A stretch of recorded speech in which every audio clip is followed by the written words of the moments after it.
Welcome back to Artificial Neural Networks virtual class. Today we will discuss statistical learning theory that is required for SVM, support vector machines. According to statistical learning theory, learning is a stochastic process, that is random process, with the training data being drawn from two sets of variables. So our training data consists of input points xk, the desired points dk, and these 2 points are drawn from the distribution. An input vector xk that belongs to X is a subset of n-dimensional real space, and the response or the output dk belongs to a set D, which is also a subset of a one-dimensional real space. Now, the most important point you need to remember is the relation between X, the input, and the desired output D is probabilistic. That is, an element from X do not map uniquely to an element of D. That means there is no one answer for the relation between X and D. There could be many answers. Therefore, what brings these two together? An unknown probability distribution or the joint probability distribution P of X, D determines the probability of observing a training data point. That is xk, dk is drawn from the joint probability distribution P of X, D. This whole training data, stochastic training data set can be represented in this figure. If you see, the input xk are drawn from the probability distribution of P of X. Similarly, the desired output dk are drawn from the probability distribution of conditional probability distribution of P of D given X. Now, probability of finding these x, dk is given by joint probability distribution P of X, D. Now, therefore, the learning problem boils down to searching for an appropriate estimator function. And we all know that learning the neural network means finding that function that maps the input to the desired output. Therefore, now to find that estimator function f that maps the input x to d, which can then be used, and this, if you know this function, that can be used in predictive mode to generate a value d in response to an unseen input x. So this function f of which maps the x to d is nothing but f of x comma w, which we need to find by training the neural network. And this function f of x comma w is a function of both inputs x and weights w. The standard way to learn the function f of x comma w, that is to train the neural network and to find f of x comma w in a standard way, is to first define a risk function that employs a loss function L to measure the average error. Once we define the risk, which employs the loss function L to measure the error, we know that error is required to train the weights. Now, if we have this, then we need to search out an estimator function f of x comma w that minimizes the risk. That means we need to first have a loss function that measures the average error, and the risk function should employ this loss. And the function which minimizes the risk is my optimal solution. So there are many different loss functions which can be used. One could be square error, L2 norm, or the absolute error and L1 norm. So different loss functions are given in your lecture notes, so you can refer that. Now, if the loss function L, which is a function of d comma f of x comma w, measures the error between the desired value d and the prescribed value f of x comma w, then the expected risk is defined as R of f will be expectation of L. That is, if the loss function is defined, then we can find the risk as the expectation of the loss function.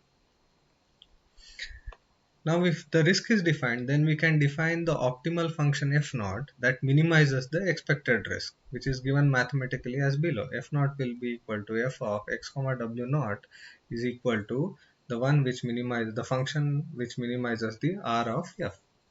The function f naught, as defined by the optimal weight parameters w naught, is called the target function and is the ideal estimator. So if you want, ideally, we need to get f naught as the optimal function. However, that will not happen because we don't have infinite patterns. Unfortunately, we do not know the probability distribution P of x comma d. The only information we have is a finite set of Q patterns. Therefore, F naught cannot be found in practice. So practically we cannot find F naught because we have only Q patterns of data set. If we have infinite patterns, we can find the F naught. But since we have only Q patterns, we can never get F naught in practice. Then how do we solve this? To solve this, we will consider empirical risk minimization. So now we will discuss what is empirical risk minimization. To solve the problem which we discussed in the last slide, that is if we have finite set of training set that is having Q patterns, we cannot find optimal weight W naught and we cannot reach optimal function F naught.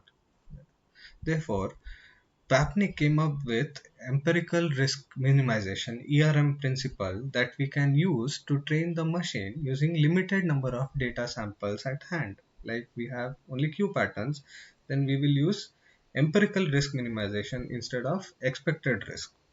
So ERM generates a stochastic approximation of R, the risk, using a training set T. This approximation is called the empirical risk R suffix E, defined as Re of f will be equal to 1 by q summation k is equal to 1 to q loss function L of dk, comma f of xk, comma w. Observe that Re of f, empirical risk Re of f, will have its own minimization function f cap, which is the function that our learning algorithm is ultimately going to come up with. That means by solving the neural network when we have only Q patterns, we are going to minimize the empirical risk and we are going to obtain a function f cap which is a function of f of x comma w, and this function f cap is different from f naught, which is the optimal solution. When any machine is trained on a specific dataset, which is a finite dataset, the function it generates is a biased approximant which may minimize the empirical risk or approximation error. So if we have a limited dataset, finite dataset, say Q patterns, then the function which we are going to obtain is going to minimize only the empirical risk or the approximation error, but not necessarily the expected risk or the generalization error. So if we get F naught, then we are minimizing the expected risk or the generalization error. But when we have finite data set, we are going to get the function f cap that minimizes only the empirical risk or the approximation error. So I hope you can understand the difference between getting optimal solution f naught, but that is not going to happen as we have a finite data set. So we satisfy ourselves by minimizing the empirical risk Re of f to get the f cap as the answer from the neural network. For VC dimension, please refer the lecture notes and the YouTube links which are shared in your group.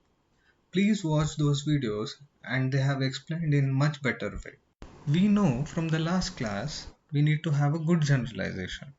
So SRM, the structural risk minimization, suggests a way to achieve good generalization.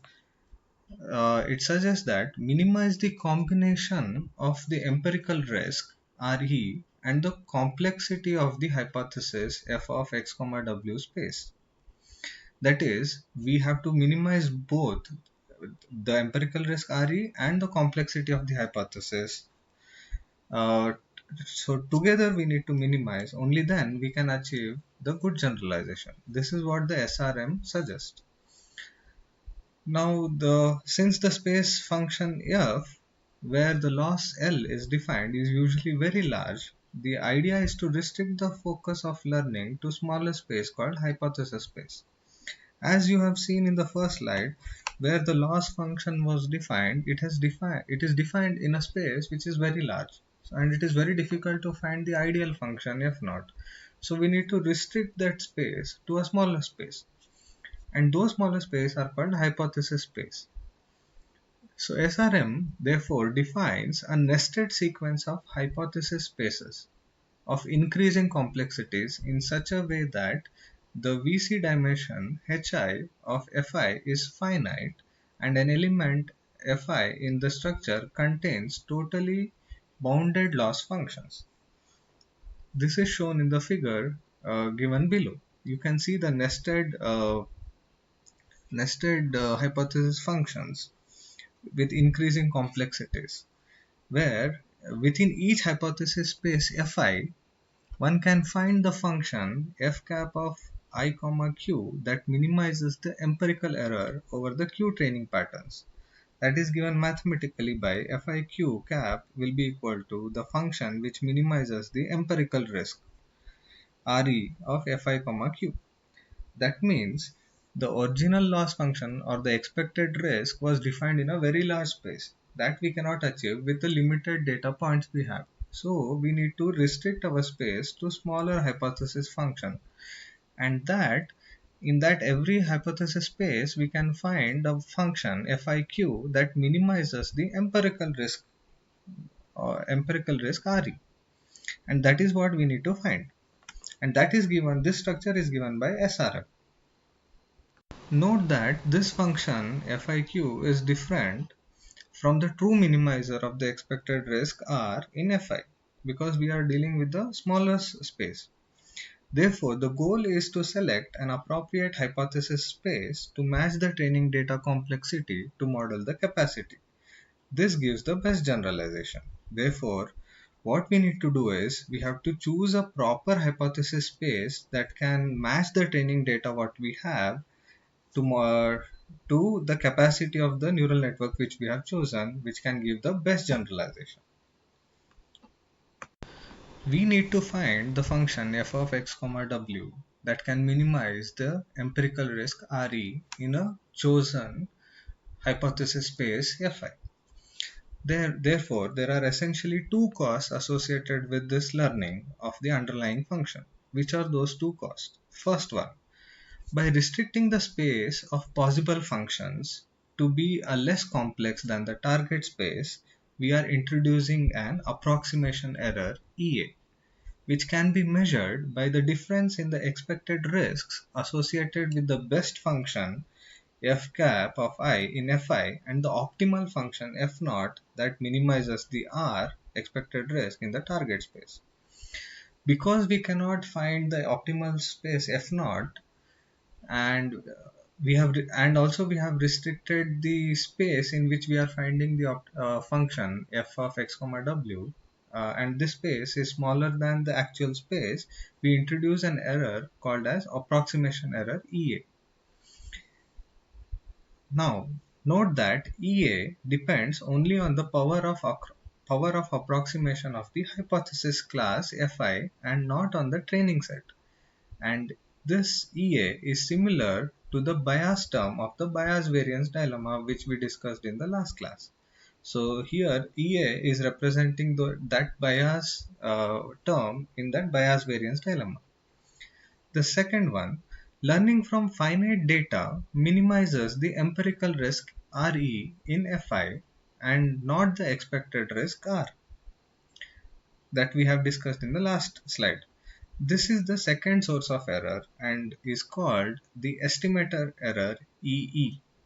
This is very similar to your variance term in the bias variance dilemma. Because we restricted the space in which we are finding the function, that is hypothesis space Fi, we introduce approximation error EA. And because we are dealing with the finite data set, we are going to minimize only the empirical risk, not the expected risk. We are going to introduce one more kind of error, which is estimation error EE. EA is very similar to your bias term, and EE is very similar to your variance term in your bias variance dilemma. Therefore, the generalization error EG is the sum of the approximation error EA and the estimator error EE. Therefore, we can write the generalization error EG is equal to EA plus EE.